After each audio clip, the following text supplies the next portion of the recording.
Hey guys, it's DR Drake 63 here today, and today we're on our fourth video discussing this bad boy right here, the Remington Model 81. This is chambered in 35 Remington. Now, I've had issues with this in terms of reliably feeding, and I've done a couple things. If you look at some prior videos, everything from the barrel back, I've completely taken down, I've cleaned, I've lubed, made sure everything's working the way it's supposed to be. This barrel is a complicated affair to deal with because it's actually a barrel that's inside a shroud that has a couple springs in here. You need some special tools, and I'd like to avoid having to deal with that. And from what I've read, and the great Model 8 and 81 forum on the internet is a great resource for this. From what I've read, my problem with inconsistent feeding is probably related to the magazine spring, which was broken. Made sure that I put it in seated properly, because if you put them in backwards, that can cause feeding issues. And so we're going to find out. I'm going to start out, it's a 5-round internal magazine, but just to give it its best fighting chance, I'm going to start out with 4 rounds, and we're just going to test function here. Now, what makes this long recoil type rifle different than so much that we're used to seeing, all the way here from the very back of the barrel out to the tip, this whole thing moves back, and it's what cycles your bolt, okay?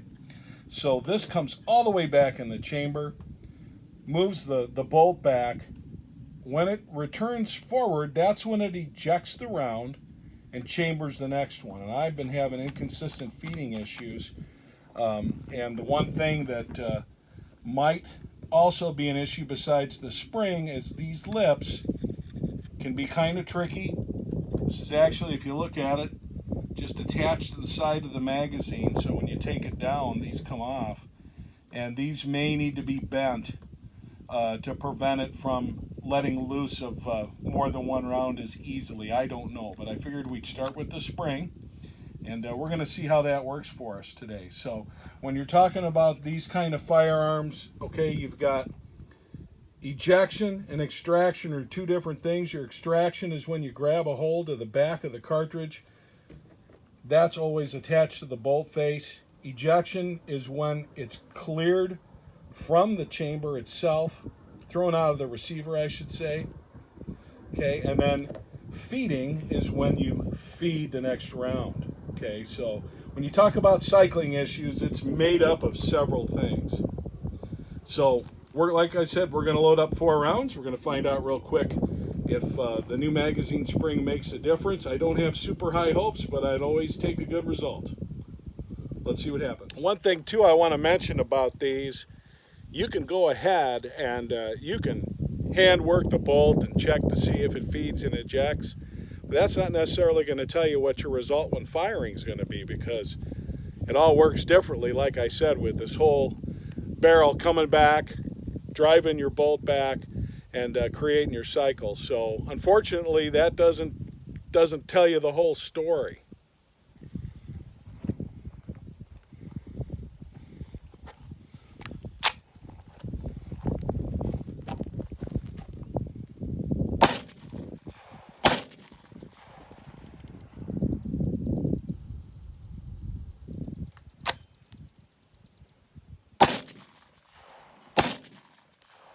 Okay, so that's the best 4-shot group I've ever fired, believe it or not. I got 2, and then the bolt was locked back. I rechambered the second one, and we got 4 more. So I guess the big question is going to be, let's try some different combinations and see how it does. We'll see just how 2 shots goes.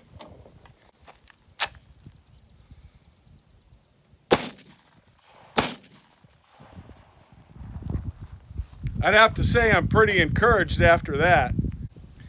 Now normally, if I were hunting, I would not put 5 rounds in here, regardless of the function. I'd probably limit myself to 4.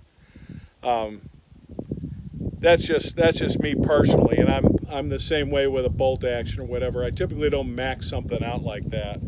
on these internal magazines. But just as we're in a test mode right now, I've got 5. Let's see if we can get them off. And number 2 does not cycle. You're going to notice 2 shells come flying out. One's a spent shell, the other one's a fresh round. And this has happened once before when I have 5 rounds loaded, and it's the only time it does happen. So again, what does that mean? I don't know if that means anything. I can tell you right now I'm encouraged because it's shooting a heck of a lot better than it did. It's not functioning perfectly, obviously, as you can see, but I think we're on the right track. Now I'm going to go ahead and shoot 3 rapid succession and see how that works.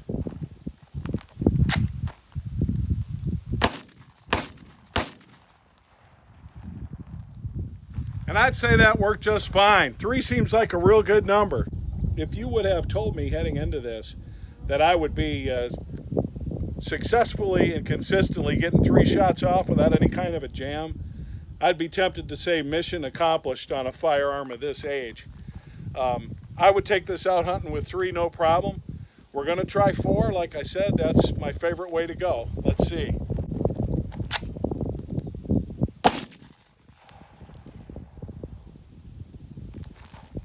And it doesn't seem to like that. Let me show you what's going on there. That's what I end up with.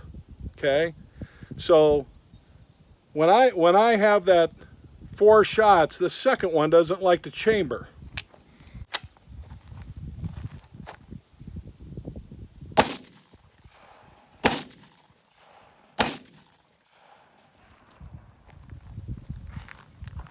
And it handles 3 all day. It tells me that it's an issue with spring tension. Something when it's compressed that amount where I'm on that, you know, I've got 4 or 5 and we go up 2, and then shot number 3 if you have a 5-shot clip like we did before, or shot number 2 if you have a 4-shot clip. Okay, I've got 4 in here. So if I'm going to have problems here, I'm going to expect it to be on round 2. Let's check it out.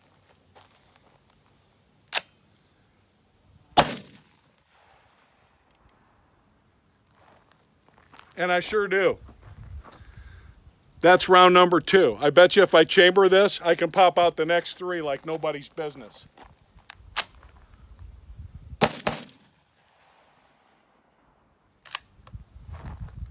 And there you go.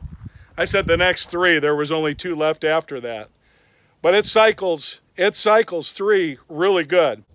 I think the gun's heating up right now. I think the old girl's just getting to a point right now where she just is heating up, and I can feel it right on that barrel as she comes back. I'm feeling it through the shroud. I'm feeling it definitely up in here. So she's heating up. I understand that.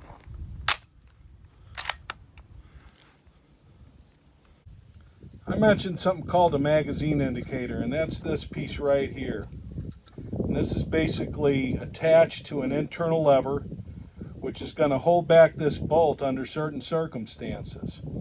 And it's a little bit wiggly. I noticed that when I was having the magazine hold back every time, it was pushed off to the side. So that may be a part for us to look at as well. But overall, I'd have to say that the firearm is functioning a lot better than it was. It's still not perfect, and I'm going to probably be cautious in how much I tinker with it in search of perfection, because you know what?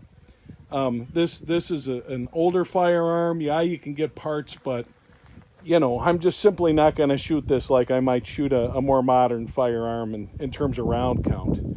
What my real goal here is, I already know it's accurate as heck. My real goal here is to have this thing in good working order so I wouldn't think twice about taking this deer hunting, knowing I can get 2 shots off. 3 if needed. But the 5, that's not really needed. So we'll keep you posted. We're going to try some different ammo. I'm going to keep my eye on these parts that I'm telling you about. I think the 2 things that I need to pay the most attention to are this magazine indicator, and you can kind of see them here if we zoom in, the feet lips right here. Okay. But I tend to think that the bigger issue right now is just that it's locking back, and that's a magazine indicator. We'll keep you posted. Well, okay, guys, I appreciate you watching this today. You got to pretty much be a dedicated gun nerd or really into this particular model to have watched all the footage that I've got so far on this rifle, and guess what? There's going to be more. But I enjoy bringing this kind of info to you. I love troubleshooting old rifles. I'm stubborn, and I will stick with it till it's working the way it can. I've got a Model 8 at some point that I'm going to be getting my hands on, and I'm learning a lot with this platform that's going to help me in my work I do with that. So thanks again, as always, for watching. This is DR Drake 63 saying, carry on, guys.